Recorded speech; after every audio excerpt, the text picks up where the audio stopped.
Capítulo 5. Editado por Petrônio Silva. Oração e fervor, ou oração é entusiasmo. Santa Teresa se levantou de seu leito de morte para terminar sua obra.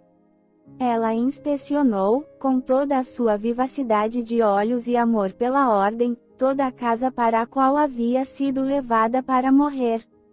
Ela viu tudo colocado em seu devido lugar e cada um respondendo à sua própria ordem, segundo a qual ela frequentava os ofícios divinos do dia. Ela, então, voltou à sua cama, chamou seus irmãos para seu redor. E, com a mais penitencial das orações penitenciais de Davi, Teresa de Jesus foi se encontrar com seu noivo, Alexander White. A oração, sem fervor, não delimita nada porque não tem nada a delimitar. Ela vem com mãos vazias. Mãos, também, que são indiferentes, assim como vazias, que nunca aprenderam a lição de se apegarem à cruz. A oração sem fervor não tem o coração em si. É uma coisa vazia, um vaso inadequado. Coração, alma e vida devem encontrar lugar em toda oração verdadeira. O céu deve sentir a força deste clamor a Deus. Paulo foi um exemplo notável de homem que possuía um fervente espírito de oração. Sua petição era sempre consumidora, centrada inalteravelmente no objeto de seu desejo e no Deus que era capaz de atendê-lo. As orações devem ser quentes. É a oração fervente que é eficaz e proveitosa. A frieza de espírito obstrui a oração. A oração não pode viver em uma atmosfera invernal. Atmosferas frias congelam a petição e secam as fontes de súplica. É preciso haver fogo para que as orações subam. O calor da alma cria uma atmosfera favorável à oração porque é favorável ao fervor. Por meio do fogo, a oração sobe ao céu. No entanto, fogo não é rebuliço e calor não é barulho. Calor é intensidade, algo que incandesce e queima. O céu é um mercado pobre para o gelo. Deus quer servos de coração aquecido. O Espírito Santo vem como um fogo morar em nós. Devemos ser batizados com o Espírito Santo e com fogo. O fervor é o calor da alma. Um temperamento fleumático é avesso à experiência vital. Se nossa religião não coloca em chamas, é porque temos corações congelados. Deus habita em uma chama. O Espírito Santo desce em fogo. Ser absorvido na vontade de Deus, ser tão grandemente honesto em fazer com que todo o nosso ser pegue fogo é a condição qualificadora daquele que se engaja em oração eficaz. Nosso Senhor nos adverte contra a oração débil. As pessoas têm o dever de orar sempre e nunca esmorecer. Lucas 18, versículo 1. Isso significa que devemos possuir fervor suficiente para nos conduzir por severos e longos períodos de oração. O fogo deixa a pessoa alerta e vigilante e faz dela mais que vencedora. A atmosfera ao nosso redor é excessivamente carregada com forças que impedem que orações vacilantes e desanimadas sigam em frente. É preciso calor, fervor e fogo meteórico para levar as orações aos mais altos céus, onde Deus habita com os santos em luz. Muitos dos grandes personagens da Bíblia foram exemplos notáveis de fervor espiritual quando buscavam a Deus. O salmista declara com grande sinceridade: consumida está a minha alma por desejar, incessantemente, os teus juízos. Salmo 119, versículo 20. Que fortes desejos de coração temos aqui! A alma sincera anseia pela palavra do Deus vivo. Um fervor ainda maior é expresso por ele em outro lugar. Como suspira a corça pelas correntes das águas, assim, por ti, ó Deus, suspira a minha alma. A minha alma tem sede de Deus, do Deus vivo. Quando irei e me verei perante a face de Deus? Salmos 42, versículo 1 e 2. Esta é a palavra de um homem que viveu em estado de graça, que foi profunda e sobrenaturalmente trabalhado em sua alma.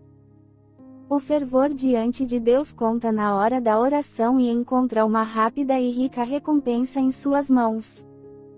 O salmista nos dá esta declaração sobre aquilo que Deus havia feito pelo rei quando seu coração se voltou ao seu Senhor. Satisfizeste-lhe o desejo do coração e não lhe negaste as súplicas dos seus lábios.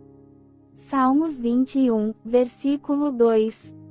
Em outro momento, ele assim se expressa diretamente a Deus ao apresentar seu pedido: na tua presença, Senhor, estão os meus desejos todos, e a minha ansiedade não te é oculta. Salmos 38, versículo 9. Que pensamento consolador! Nossos gemidos interiores, nossos desejos secretos, os anseios de nosso coração não estão escondidos aos olhos daquele com quem temos que lidar em oração. O incentivo ao fervor espiritual diante de Deus é precisamente o mesmo para a oração continuada e sincera. Embora o fervor não seja uma oração, ele deriva de uma sincera e é precioso aos olhos de Deus. O fervor em oração é o precursor daquilo que Deus fará por meio da resposta. Deus está empenhado em nos dar o desejo do nosso coração na proporção do fervor espiritual que demonstramos quando buscamos sua face em oração.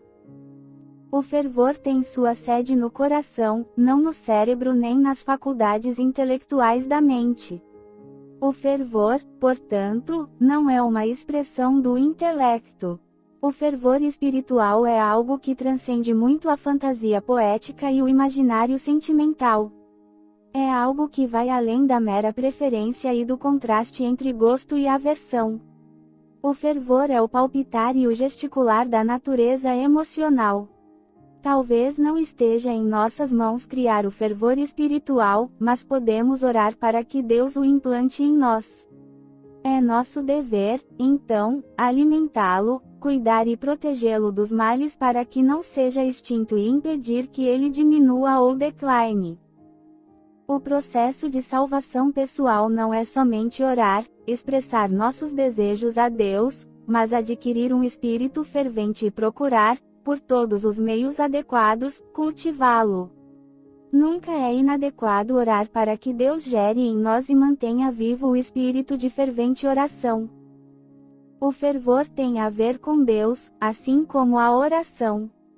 O desejo sempre tem um objetivo. Se desejamos alguma coisa. O grau de fervor com o qual moldamos nossos desejos espirituais serve para determinar a sinceridade de nossa oração. A esse respeito, Adoniram Judson diz: um espírito que trabalha pesadamente, as dores de um grande desejo, pertencem à oração. Um fervor suficientemente forte para espantar o torpor, que se dedica e inflama o espírito e que retira todos os vínculos terrenos, tudo isso pertence à oração batalhadora e eficaz. O espírito, o poder, o ar e o alimento da oração estão neste espírito. A oração deve ser revestida com fervor, força e poder. É a força que, centrada em Deus, determina como Ele concederá o bem terreno. Aqueles que são ferventes em espírito são inclinados a alcançar a justiça, a verdade, a graça e todas as outras graças sublimes e poderosas que adornam o caráter do autêntico e determinado Filho de Deus. Certa vez, Deus, pela boca de um corajoso profeta, declarou a um rei que já tinha sido fiel a Deus, mas que, por causa do sucesso e da prosperidade material, havia perdido sua fé, a seguinte mensagem: quanto ao Senhor, seus olhos passam por toda a terra, para mostrar-se forte para com aqueles cujo coração é totalmente dele. Nisto procedeste loucamente, por isso, desde agora, haverá guerras contra ti. 2 Crônicas 16, versículo 9. Deus havia ouvido a oração de Asa em sua vida anterior, mas o desastre veio e o problema foi enviado porque havia abandonado a vida de oração e a fé simples. Em Romanos 15, versículo 30, temos a palavra, luteis, ocorrendo no pedido que Paulo fez pela cooperação em oração. Em Colossenses 4, versículo 12, temos a mesma palavra, mas traduzida de modo diferente, saúda-vos Epáfras, que é dentre vós, servo de Cristo Jesus, o qual se esforça sobremaneira, continuamente, por vós nas orações. Paulo incumbiu os romanos a lutar juntamente com ele em oração, isto é, a ajudá-lo em sua luta de oração. A palavra significa entrar em uma disputa, lutar contra adversários. Ela significa, além disso, engajar-se com zelo fervente e empenhar-se para alcançar o resultado. Esses exemplos registrados do exercício e da recompensa da fé nos permitem ver facilmente que, em quase todos os casos, a fé foi misturada com confiança até o ponto que não é exagero dizer que a primeira foi engolida pela segunda.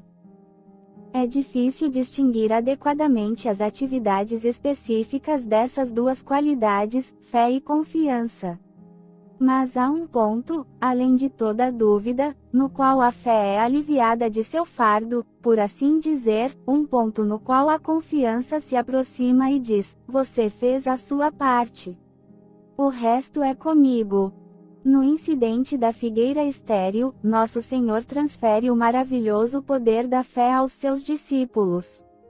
A sua exclamação, como secou depressa a figueira, ele disse: se tiverdes fé e não duvidardes, não somente fareis o que foi feito à figueira, mas até mesmo, se a este monte disserdes, ergue-te e lança-te ao mar, tal sucederá. E tudo quanto pedirdes em oração, crendo, recebereis. Mateus 21, do versículo 21 ao 22.